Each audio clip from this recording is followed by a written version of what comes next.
네, 취업 전쟁에 힘겨워하는 우리 청년들에게도 가슴 따뜻하고 현명한 멘토가 필요하죠. 그렇죠. 그래서 금요일 취업엔 2부 시간에는 멘토에게 듣는다 시간이 준비가 돼 있습니다. 네, 이분은 정말 다양한 경험과 열정으로 이 자리까지 올라오신 분이거든요. 네. 더 해피니스 팩토리 강혜미 대표 모셨습니다. 안녕하세요. 어서 오세요. 예, 안녕하세요. 일단 되게 아름다우세요. 그러게요. 감사합니다. 네, 자기소개 한번 제대로 한번 해주시죠. 네, 저는 행복을 전하는 행복 강사 강혜미라고 하고요. 대학이나 기업에서 행복을 전할 수 있는 곳이라면 어디든지 가서 함께 나누는 일을 하고 있습니다. 네, 그렇군요. 그래서 여기까지 또 오셨어요. 네. 예. 그 경험이 스펙이다라는 주제인데요. 이 뭐 제목 들어보니까 벌써부터 기대가 되고 어떤 내용이 가득할지 궁금한데요. 시작해 볼까요? 네, 능력 있는 자가 하는 게 아니라 하려는 자에게 능력을 주신다라는 말이 있습니다. 근데 혹시 제가 한 예화를 들려드릴게요. 어떤 네네. 친구가 계속 기도를 합니다. 하나님 저에게 제발 복권 1등을 되게 해주세요라고 기도를 하는데 하나님 너무 간절하니까 기도를 들어줍니다. 아 얘는 좀 들어줘야겠다. 복권 1등? 오케이 좋아. 딱 보니까 하나님 화가 나셨어요. 왜 그러셨을까요? 왜? 너무 요행을 바래서 그런가요? 아니죠. 복권을 사고 기도했어야 되는데 복권을 사고. 사지 않고 1등이 돼야 되게 해달라고 기도를 한 거죠. 하실만 하네요.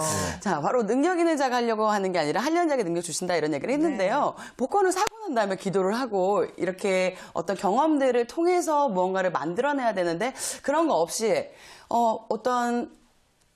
어떻게든 되겠다라고 하는 생각은 되지 않는다라는 이야기를 좀 하고 싶습니다. 그래서 우리 그 박재건 MC는 꿈이 뭐죠? 꿈이요? 네. 많은 분들에게 즐거운 웃음을 좀 드리면서 그렇게 마지막을 좀 정리하고 싶어요. 우리 홍성혜 MC님. 저도 시청자분들 오랫동안 만나면서 좋은 정보 많이 드리는 게 꿈이죠. 네. 꿈은 방향성이고 비전은 그 꿈을 이루기 위한 수단과 방법이 돼야 되는데 많은 친구들과 이제 대학에서 만나면서 이제 꿈에 대해서 이야기를 하면 저는 그냥 좋은 직장을 다니는 겁니다.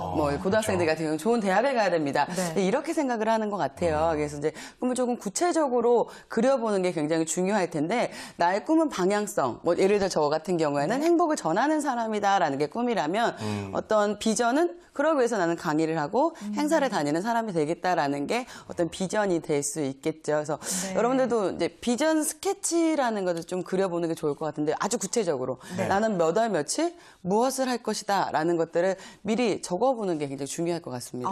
그렇군요. 그러니까 구체적인 비전이 필요하다. 지금 네. 이런 말씀을 해주신 건데 그렇습니다. 교수님께서는 지금까지 어떻게 구체적으로 비전을 짜 오셨는지 경험과 함께 좀 들어보면 이해가 더 잘 될 것 같거든요. 처음 시작이 굉장히 어려웠다고 얘기 들었어요. 네, 우선 나에게 맡은 일이 의미 있고 재미있고 잘할 수 있는 일인가라는 것을 생각하는 게 가장 중요한데요. 세상에서 가장 좋은 선생님은 누구일까요? 선생님이요? 네, 나의 좋은 스승. 회사에서요?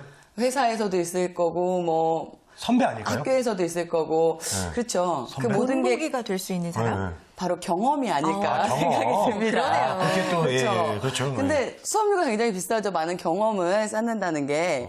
그래서 근데 세상에는 60%는 어떤 생계를 위해서 산다고 하고요. 27%는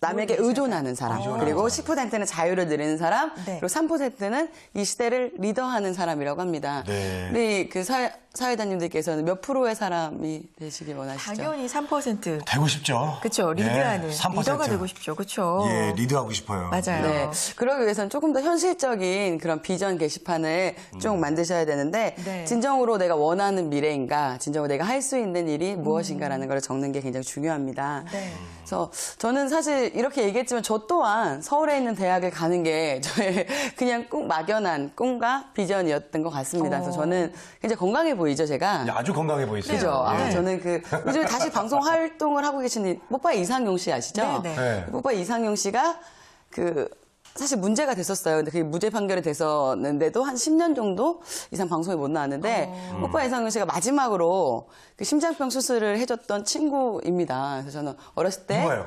제가요. 너무 정말요? 건강하게 생겨서. 심장병 어린이 재단에서 마지막으로 네, 수술을 해주셨어요? 그래서 제가 수술하고 난 다음에 갑자기 막 뉴스에 이상우 씨가 나오시고 이러면서 저는 굉장히 도움을 받았던 사람인데 그때 너무 어려서 제가 대변을 해드릴 수는 없었고 그래서 저는 그 활동적인 일을 전혀 하지 못했어요. 그래서 꿈이라는 거를 갖기보다는 어떤 경험을조차도 할 수 없었는데 고등학교 때 우연한 기회에 이렇게 마칭 밴드를 하게 됐습니다. 그래서 밴드? 트럼본이라는 악기를 불면서 처음으로 내가 잘할 수 있는 일이 생겼다라는 생각이 들어서 열심히 이제 악기를 불고 그러면서 대학도 준비하고 근데 한 2년 정도 레슨을 받았는데 저희 연습실이 지하였거든요. 1층에 있는 그 식당 아저씨가 갑자기 술을 먹고 오셔서 난동을 부린 거예요. 예, 예. 그래서 2년 동안 저희 집이 아까도 말씀드려서 아시겠지만 이렇게 넉넉한 집안이 아니었거든요. 그래서 정말 힘들게 아르바이트를 해서 고등학교 때 레슨비를 마련해서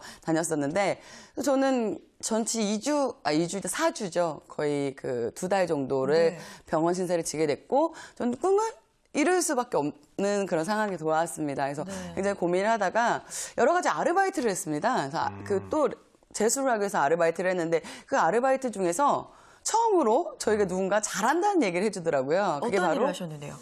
어린이들을 데리고 가는 이게 캡틴 선생님 있죠. 그 소풍 갔을 예. 때 그런 일을 하게 됐는데 아이들하고 같이 노니까 재밌고 또 누군가 나한테 잘한다는 얘기를 하고 같이 하면서 재미있다. 의미 있다, 행복하다 이런 생각이 들더라고요. 그래서 사실 제가 지금 강의를 하고 있는 공주영상대학교, 한국영상대학교라는 이름으로 바뀌었는데 그곳에서 다시 전공을 바꾸게 됩니다. 그래서 이벤트라는 것을 경험하게 되고 근데 그곳에서도 그 경험이 좋은 것만 있는 건 아니죠. 그래서 제가 교수님들 소개로 공주교도소라는 곳에서 이제 행사 진행을 하게 됐는데 거기는 장기수들이 굉장히 많습니다. 그래서 부처님 오신 날 행사였는데 일부는 그 공식적인 행사를 하고 일부는 이제 저희가 가서 이렇게 놀아주는 행사인데요. 혹시 노사연의 만남이라는 노래 아세요? 알죠. 예, 우리 만남은 국민가요잖아요. 네. 우연히 아니야 너무 좋은 노래죠. 네, 저는 이제 레크레이션에서 이걸 배워갖고 이제 가서 써야지라고 이제 교도소에 갔는데 거기서 제가 이 노래를 한 거죠. 근데 가사를 잘 생각해 보시면. 우리 만남은 우연이 아니야. 그것은 우리의 바램이었어. 교도소에 전혀 맞지 않는 그런 음악이어서 사실 만나면 안 되는 사람들인데. 그렇죠. 예. 그래서 제가 사실은 지금 이렇게 웃으면서 얘기하지만 어린 나이에 굉장히 많은 충격을 받고 이것 또한 나랑 맞지 않는 것인가 내가 그렇게 재밌어도 나에게 능력이 안 되는 것인가 라는 생각을 좀 하게 됐습니다. 네. 그러면서 뭐 치어리더도 하게 되고 근데 지금은 그 걸그룹이라든지 네.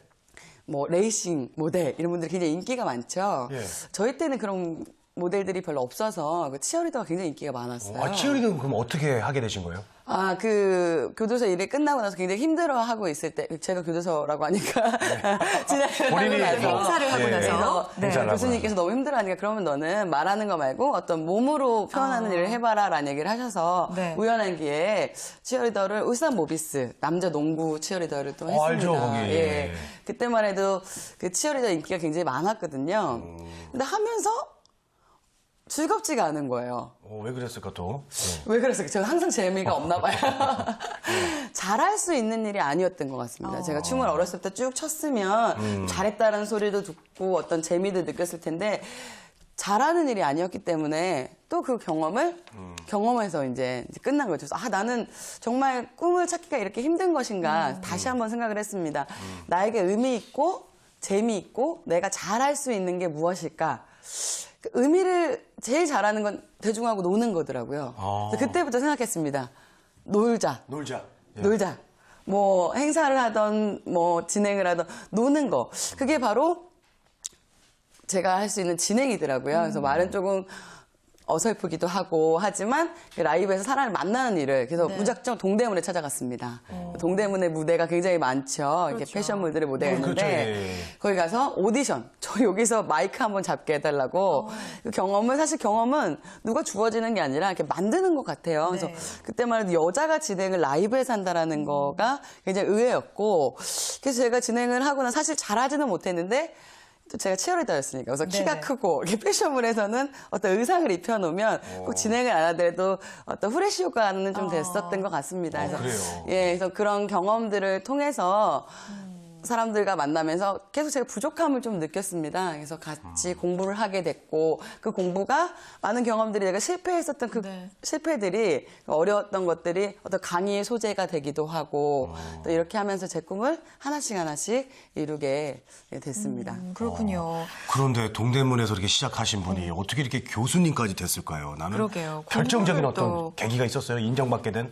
근데 아까 또 처음에 말씀드렸지만요. 능력 있는 자가 아니라 하려는 자였죠. 저는 비전 게시판에 정말요. 대학을 전문대를 나오고 편입을 할 때 27살에 대학 교수가 되겠다라는 거를 제 비전 게시판에 썼습니다. 그래서 아주 그래요? 구체적으로 편입 공부를 하고 석사를 어떻게 시작을 하고 박사를 하고 지금 저 20살부터 지금까지 집에서 돈을 한 번도 받아본 적이 없거든요. 그러니까 계속 돈을 벌었는데 그러다 보니까 그게 경험이 된 거고 그러다 보니까 어떤 실패를 해도 좌절하기보다는 다른 걸 해야지라고 어떤 것들을 찾았던 것 같습니다. 네, 우리 저 홍선혜 씨 또 같은 여자 입장이기 때문에 또 궁금한 게 좀 많을 것 같아요. 맞아요. 그렇기도 하고 정말 대단해 보여요. 맞아요. 너무 밝으시잖아요, 지금. 그렇죠. 건강해 보이고 아름다우시고. 그래서 어릴 때 그렇게 심장병을 겪었고 또 수많은 고난과 뭐 이런 걸 통해서 꿈을 찾으셨다는 게 좀 안 믿겨질 정도거든요. 그래서 지금 좀 힘든 일을 겪고 계신 분들한테 해주실 말씀이 특히나 더 많으실 그래요. 것 같아요. 그거 좀 해주세요. 네. 그래요. 제가 사실 이게 건강 얘기하고 경험 얘기만 했는데 사실 제가 22살 때인가요?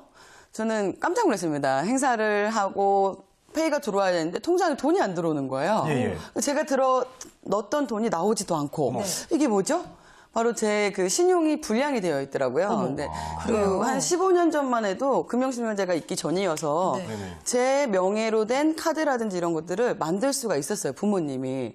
저 너무 억울하죠. 그래서 이제 아무 법무사나 찾아갔습니다. 그래서 아니 전 이렇게 억울합니다. 제가 한 번도 사인도 해보지 않은 카드나 이런 것들이 저를 지금 이렇게 짓누르고 있습니다. 라고 했더니 법무사님이 딱 한마디 하시더라고요. 뭐라고요? 카드사도 분명히 문제가 있지만 우리 혜미 씨라고 했겠죠. 혜미 씨에게 부모님이 만들었기 때문에 그 부모님에게도 책임이 있다. 그래서 만약에 법적으로 문제가 되면 부모님에게도 큰 책임이 있다라는 얘기를 하시더라고요. 네.